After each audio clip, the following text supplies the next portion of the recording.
off topic to start the video off. I am in love with this guy's baby design and egg design because look, you can already see the eyes and the guy inside of the robot suit. And look at his eyes right there. I just think that's hilarious. And by the way, I didn't know this. This guy is in the Cosmos Civilizations book. So he will be able to help you if you get him in the Voltaic Era Saga. He has taunt, so he'll have synergy with Voltaic.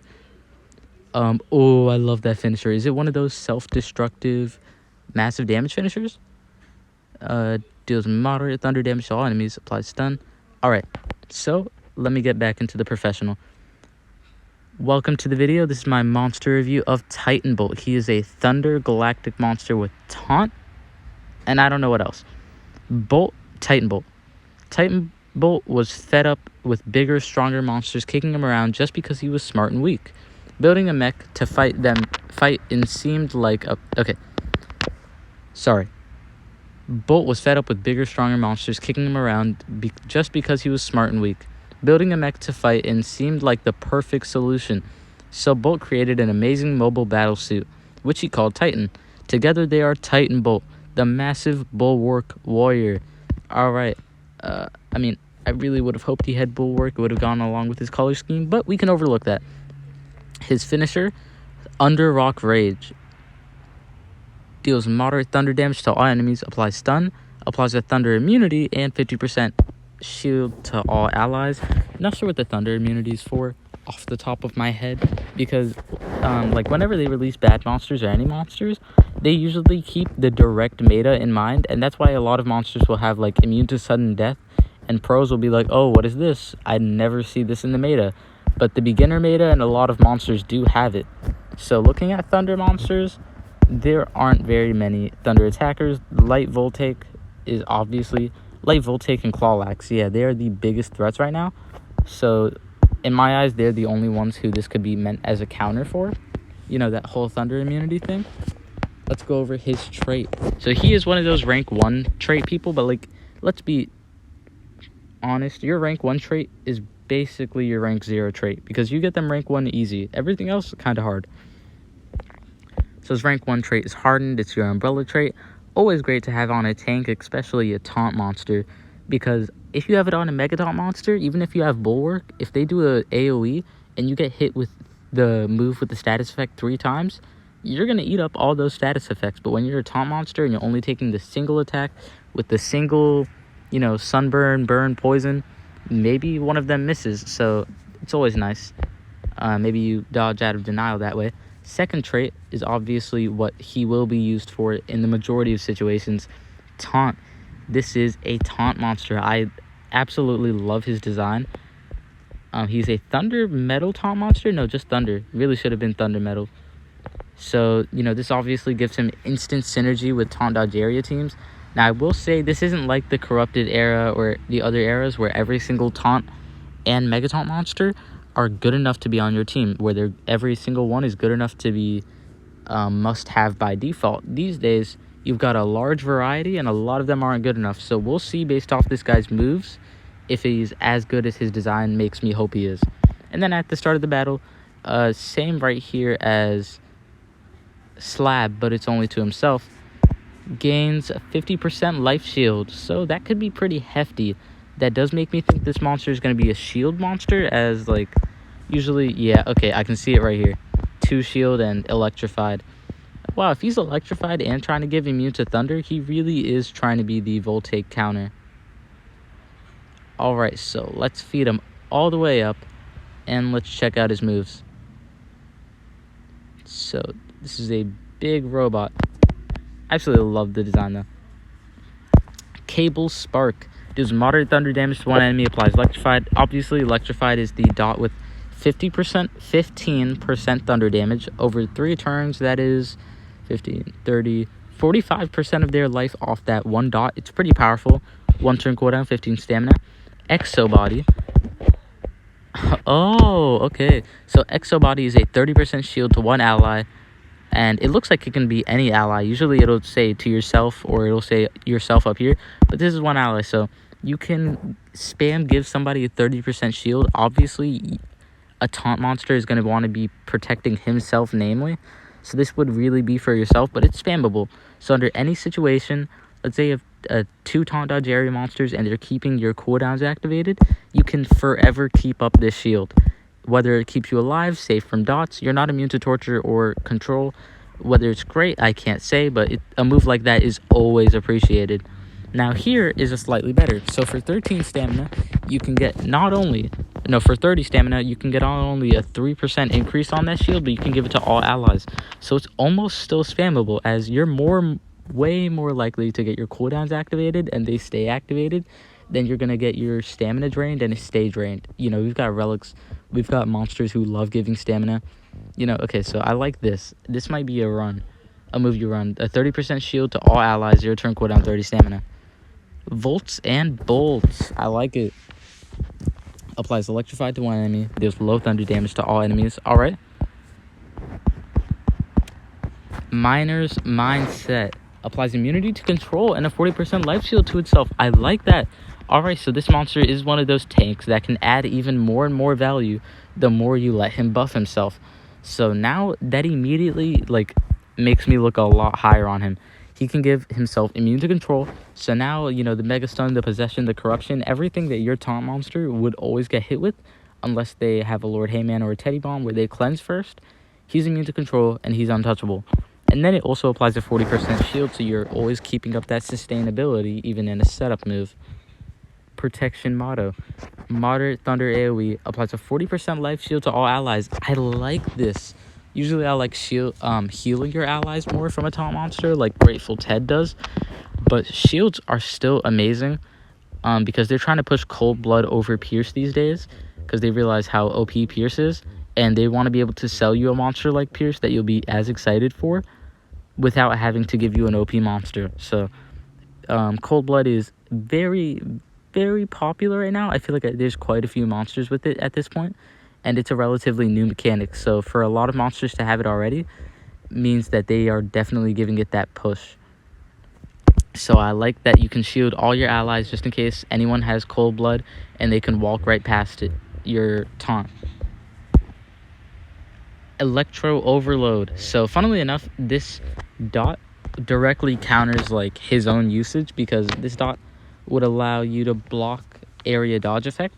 And taunt dodge area is the biggest thing ever, so the fact that it's in an AoE means you'll never get to use this, which is probably why it's volts and bolts over that, because then you can actually give shock to the dodge area monster and then, you know, just do a little bit of residual damage. But I don't know, I feel like you really don't need a electrified move on this monster, but something I will recommend with every single monster is that you have an attack move with a dot. Because if you get it in a mirror match or a match which this monster against the same exact monster, you're going to need some way to be doing more damage than you're sustaining, you know? Because that happens a lot of times. That happened a lot in the Corrupted era where you'd be in a mirror match with a Pandolf versus Pandolf. And what could you do? If you weren't running the cooldown move, you couldn't do any damage to your opponent. You were screwed. And then the final move, which might be the best one here, increases the maximum life of itself by 50%. So it's almost like a minor damage boost, but with health. That is just great. It'll send your health super high. Applies a 50% life shield. So let me do the math on that. So all of a sudden you're 150% of your health, and then you add 50% of your new health. So 50% of 150 is 75. So 75 plus 150, you have 225% of the health that you started with in points, not in direct percentage, if you did this at 100% of health. So this is an absolutely amazing move. Definitely want to run it. And yeah, I think his recommended skill set, which is, how do you know a move is recommended? It'll have these stars. It's the 4 moves you get that aren't the 4 basic moves. Some monsters will have even more moves. Usually you only have 8. So this is his best skill set, and I gotta say, reading this, other than the one big flaw I see, where first off, he relies on positive effects. So if you give him negative effect protection and positive effect block, you know, stuff like that, he absolutely gets stuck in a box, which is why you do want this shock move. It does quite a lot of damage, weirdly enough. So yeah, Definitely run the move. I'm sorry, I just cannot stop looking at the little alien guy inside of him. It is too funny. But yeah, that is his biggest flaw, that he relies heavily on positive effects, nothing other than it. But he's definitely a great taunt monster. Only reason I keep on bringing up the positive effects point is because you will face Galvanus, you will face cleansing monsters, and what happens if you do Miner's strength and then Miner's mindset? You have immune to control, maximum life doubled, and your 50% shield. Someone cleanses it away, blocks it. What are you going to do then? You've lost all of your great protections, except for maximum life increased. Fun fact, you cannot cleanse this away. So you will have that for the 3 turns, I'll give you that. He is a taunt monster, so you already know what you're going to be using him for, taunt dodge area. But yeah, this monster is just pretty great. He does have, you know, his open flaws, but overall I think he's definitely worth having and definitely worth investing in. He is not a bad taunt monster by any means. In fact, he has to be one of the better taunt monsters we have seen. So you know what? I'm going to do a thing. This account is practically, I'm done using it. So I'm going to do this. I'm going to give him his taunt already. So, and this gives me the opportunity to do what I had forgotten to do and look over his relics. So he's a double shield monster. So I think you run, I don't want to run Wang Zhao. I'm going to run, no, but Fullman is like the worst shield ever. I'm going to have to run Wang Zhao's shield, Vanoss shield, and then relics for monsters in the Galactic era for sustainability on tanks is really endless. You have the UFO, you have Kiradar's Horn, you have Patchybot, you have my personal favorite, Cosmonaut's Helmet. I think that's the one we're going to go with for this video, because it means that now, instead of just shields, just like for if you use it on boss directs, it now adds the element of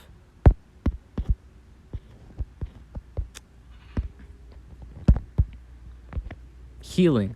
Okay, so that if they manage to get past your suit of armor, you know, metaphorically, your shield, they can attack you and you can't heal that damage back other than your relics, and your relics will run out. So I always love running monsters who can't heal but do shields with that mask, so that not only do they have the stamina to keep their positive effects up, but they have the constant flow of healing. So I'm gonna go with Krill's. I don't know, I'm having fun. I could go Attacker Teddy Bomb, but this league isn't too high, so I want to display what he can do. So versus Neridia Dehana, I don't know. Alright, so let me just carry on as usual business. And then the thing is, these monsters all do cleansing. So, you know what I'm going to do? I'm going to do this. So look at that. He has his 50% shield, he has healing, he has damage boost. And even if, which she will right here, oh, she disabled his trait. Well, if I was hoping she would remove his positive effects so that I'd be able to display that you can't remove the maximum life increase, but she didn't, so I guess I'll just kill her. 0 life, Capricorn, Harp. Alright, look at that. Okay, they did it. And it also showcases one of his biggest flaws for me. Thank you very much, Omni. So look at this. His trait is disabled. They cleansed everything away, and now he has nanovirus. He literally, and I mean this very literally, cannot do a single thing. If I turn transfer to him, he can do an AoE, like the shock AoE, but what would that do? It would only do so much. So that's why it's important to remember that positive effect block will like doom this monster. So lucky me, Omni. Whoa, this monster is massive. Holy cow. I've never seen a monster who is actually that massive. Jesus. Alright, well, I mean, maybe he's just next to Omni, and Omni is very, like, petite, I think the word is. But still. Holy Mechazoid, man. Alright, so, Capricorn, destroy, and let's see. Look, it goes around to him. He has 500,000 health, and no one can remove it. You can't do a single thing about it, which is kind of weird. Even if you wanted to, you couldn't remove that effect. But yeah, really the big thing is with him, you're going to want him to get his turn in. You're going to want him to do his little buff and really just keep that flow going. I think that was supposed to give him a shield. Not quite sure why it didn't. But yeah, that's that match over with. So yeah, he's really just a great taunt monster. He relies on positive effects, but he has great sustainability. What? It doesn't show me any audio when I'm recording, so I have no idea what that ad even was. But you know what? Don't buy from them because they did not pay me for that ad. Alright, so let's go again. Let me just make sure I have everything I want. He has taunt, he has hardened, he has all of his best moves. Yeah, so as he always says in his reviews, and him being Armor Gaming, my inspiration, like, it is really hard to showcase support monsters and tank monsters because you can, I mean, they just sit there and they do exactly what you tell them to do. They just tank the damage, so it's really hard to showcase it. So what I will try and showcase is what he can block. So look, first skill, I think it'll always be minor strength unless you see a denier. Luckily, this is Thundork. These guys are not attackers. No, these guys are attackers, so I want to showcase how he just adds so much bulk health that you can kind of take the hit. So look at that. Boom, boom. It's hardly anything to him. He doubled his own health, and health can get so high with the right runes. So you can really imagine this as 1,000,000 points because he'll easily get to 1,000,000 points with Galactic Era stats. So yeah, and they can't remove that. And unless they disable your trait, now you have 500,000 health. You apply your 50%, 40% shield, and now you have like what? Let's see, 500,000 plus 240. Carry the one. He has 800,000 health, and he's not even at level 100 because he can double his health, and that is absolutely always amazing on a tank monster. I always love it when they can do that. One that comes to mind, but also is a bad example because he isn't amazing, is that poetic, like, garbage can man who looks like he's designed off the Ben 10 alien. He's an abomination. I don't know. He was a bounty hunt monster.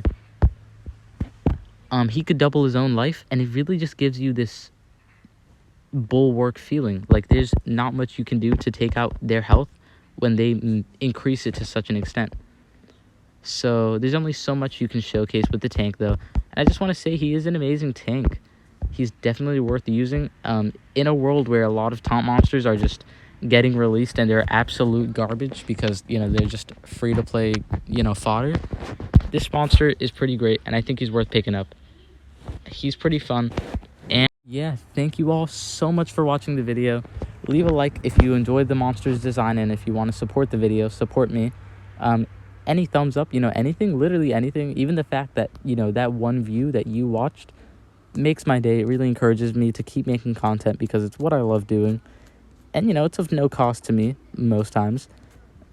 I say that even though I've bought like a few Battle Pass monsters, but that was in my weakest moments. All right, guys, I'm free to play just like the rest of you guys. We're all in this together.